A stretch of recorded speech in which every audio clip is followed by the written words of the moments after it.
Et si le petit Naël qui s'est fait exterminer par un policier était votre enfant? Si c'était... Bon alors, pour résumer, si Naël aurait été mon enfant, bon déjà, il y a un problème. Mon enfant, je ne l'aurais pas laissé euh, rouler sans permis. Donc là, déjà, non. Donc c'est pas possible, déjà, ça n'aurait pas pu être mon enfant. Je n'aurais pas laissé plusieurs fois faire des refus d'obtempérer. Non, aucun parent digne de ce nom ne le fait. Non, ce n'est pas être parent. Après, sachant que Naël et ses parents étaient de culture musulmane, le Coran dit que tu n'as pas le droit de voler. Donc, refus d'obtempérer, tu n'as pas droit. Donc, ça, c'est surtout l'aparté. Dire les gens que c'était un musulman, non, Naël et sa mère ne sont pas des musulmans. Ils ne sont que des crapules. C'était des gens qui ne respectaient pas le Coran. Donc déjà, il ne faut pas être islamophobe comme les gens disent. Ce ne sont pas des musulmans.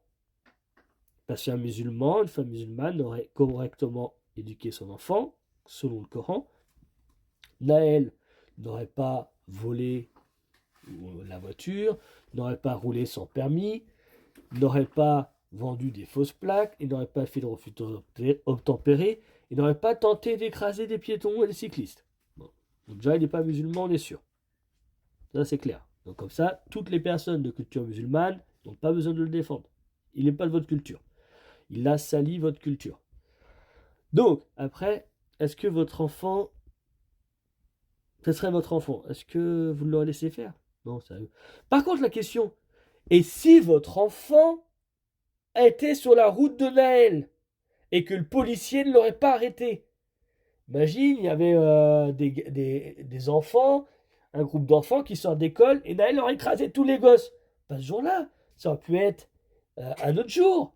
Refus d'obtempérer, il va à fond, comme tous ceux qu'on a en France, on a plein de refus d'obtempérer, avec des policiers qui sont blessés, qui sont tués, des gens qui sont blessés, qui sont tués, des gens, ils sortent d'un match PSG, ils sont butés, parce qu'il est français, parce que c'est de la francophobie, les gars.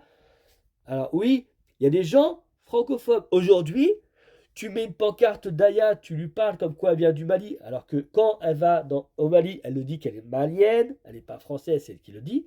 Quand elle est dans son pays, elle le dit elle-même qu'elle est malienne. Donc il faut faire un choix. Tu es malienne ou tu es française. Tu peux être française d'origine malienne, mais tu choisis.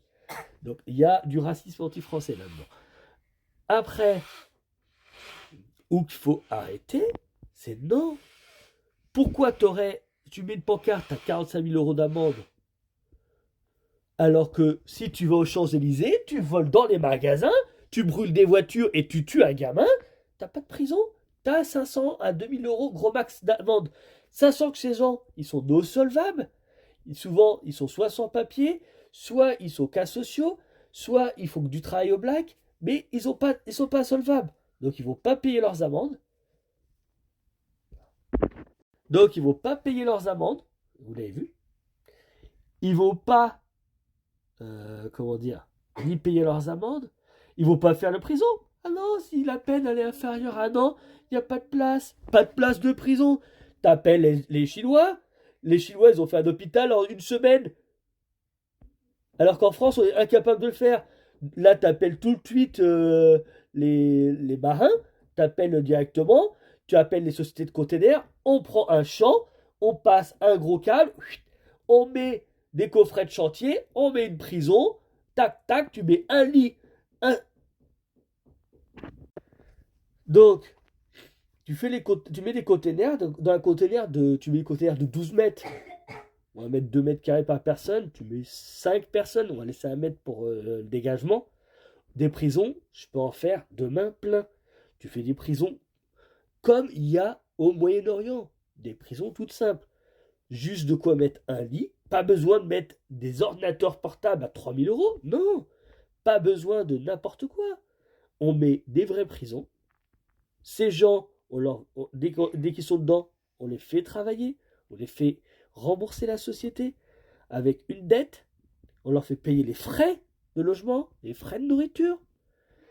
Et aujourd'hui, il n'y aura plus d'insécurité en France. Ça réduira l'immigration, ça pourrait être clair. Sur un pays comme la France, si elle commence à créer plein de prisons, à mêler dedans les gens dedans, dans la prison, nourrit pas beaucoup, et leur mettent à plein pot, et qu'il y a une vraie sécurité, et qu'il n'y a plus d'émeutes et tout, pourquoi ils viendraient en France? En gros, ils viennent en France, ils font une connerie, boum, prison. Vous croyez qu'ils vont venir, les gens? Non. Donc commençons maintenant à faire de la sécurité comme il y a au Moyen-Orient, au Maghreb, comme il y a en Afrique, comme il y a en Asie. Ils ont de la sécurité, ils protègent leur pays. Alors pourquoi notre gouvernement, notre gouvernement ainsi que les ultra-riches ne veulent pas? Je vais vous dire, allez voir ce qui se passe en Afrique, dans certains pays. Les grandes marques de luxe, là vous achetez du Dior, du L'Oréal, du machin. C'est des mecs qui sont payés 20 euros par mois. Et vous achetez ça super cher. Boycottez toutes ces marques. C'est eux. Après, t'as quoi? T'as tous les grands constructeurs, les grands patrons de l'immobilier. Ils font des logements, on appelle ça LLI, LLS. C'est des logements sociaux. Donc, avec les logements sociaux, donc il faut des logements sociaux. Donc, c'est des gens qu'on va mettre dans les logements sociaux. Certains travaillent très peu. Moi, je vois. Et en fait, touchent des subventions de ouf. Donc, c'est les architectes qui en profitent un petit peu. Les entreprises, très peu. Les bailleurs, bam, bam, ils en profitent un max. Et ceux qui construisent aussi, un max. Donc, en fait, réduire l'immigration pèterait la gueule à tout ça, en fait. Et ce serait super. Parce qu'on ferait de la sécurité. Les ultra-riches, ils perdraient du fric. Les grands groupes immobiliers et les grands groupes de bailleurs sociaux, ils perdraient plein de fric. Et ça serait super génial. Parce que ces gens-là, il faut les dégager à fond. Ils en profitent à fond du social. Ils construisent à mort. Ils font des pressions sur des propriétaires et sur des villes pour avoir des terrains. Par exemple, vous avez eu l'affaire de Rennes où la personne vend son terrain. Son terrain, elle vend. Ok, pas de souci. On lui propose 1,1 million. Et la mairie de Rennes, ultra-gauche, qui protège même pas ses citoyens ou qui a des tirs de fusils, de carabines, d'armes dans les HLM quand même, dans la résidence. Dans les rues. Même au bord d'un kebab. Hein. Et bien ces gens-là, ils ont dit non, non, nous on a notre possibilité de présomption, non, oh, je sais plus, présomption, un truc comme ça. J'ai du mal à parler, désolé, je suis enrhumé. Ah bah c'est nous qui prenons le terrain, on en propose 500 000 à peu près. Non mais il y avait 1 million, c'était signé quoi. D'où tu vas aller arnaquer une personne qui vend sa maison, qui s'est crevé le cul toute la vie à travailler. Tu veux piquer sa baraque avec quasiment rien. 50%, c'est une honte ce qui a été fait et les enfants ailleurs. Donc aujourd'hui, l'immigration, l'insécurité, ce n'est pas la faute principale des gens qui viennent en France et qui foutent le bordel. Non, c'est plus haut. Ce sont les grands groupes immobiliers, les bailleurs sociaux, et après, bah, vous avez le reste, ceux qui travaillent avec eux. Voilà où est le vrai sujet, les gens. Et après, tu as des restaurants qui emploient au black, tu as le BTP qui emploie au black, excusez-moi. Tu as plein de trucs comme ça. En fait, arrêtez de vous dire, ouais, on fait venir les migrants, c'est pour les aider. Non, stop. Nulle part, une association vient, oh, j'ai du cœur, je vais aider ces pauvres.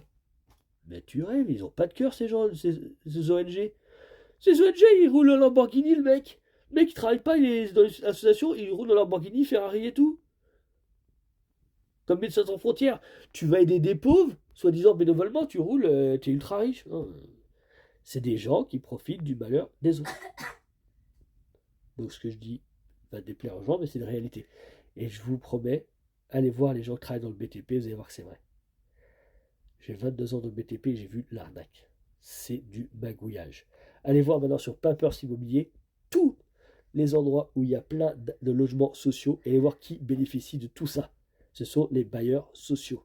Donc, vous allez voir. Donc, je suis parti sur Naël pour aller sur les bailleurs sociaux, mais c'est pour faire comprendre que Naël, c'est une petite merde qu'ils ont utilisée, entre guillemets, une petite affaire pour foutre le bordel. Parce que, en fait, pour que, comme ça monte, ça explose, c'est mettre de l'essence sur le brasier, alors qu'en fait, c'est bien